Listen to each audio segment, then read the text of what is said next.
If your hip internal rotation looks like this, spoiler alert, you need to improve your mobility. Research shows reduced hip internal rotation is associated with low back pain, hip impingement, abdominal strain, and increased risk of ACL tear. I'm going to show you the exact progression that I use to improve hip internal rotation in my patients and clients wicked fast. We'll gain this motion two ways. First, working within ranges where hip internal rotation occurs. That includes 60 to 100 degrees of hip flexion and hip extension. The second is by producing force. We'll do this by working on braking or stopping an eccentric action, and accelerating, which is putting force into the ground. This first movement that we'll do drives internal rotation from an externally rotated position.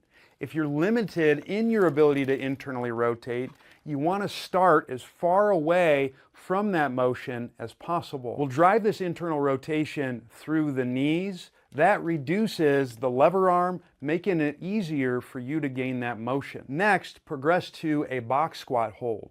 This works within 60 to 100 degrees of hip flexion.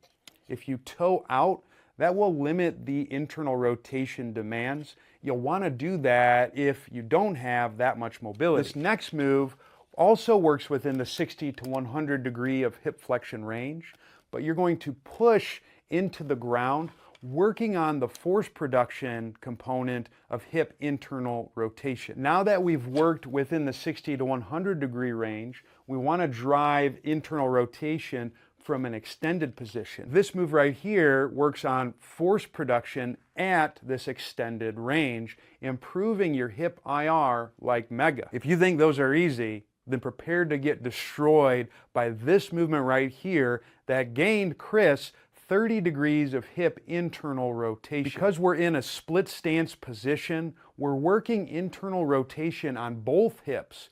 The front leg is in the 60 to 100 range, and the back leg is in the extended range. Barely hover off of the ground to maximize the internal rotation demand. If you can do these moves, I have no doubt your hip internal rotation will improve.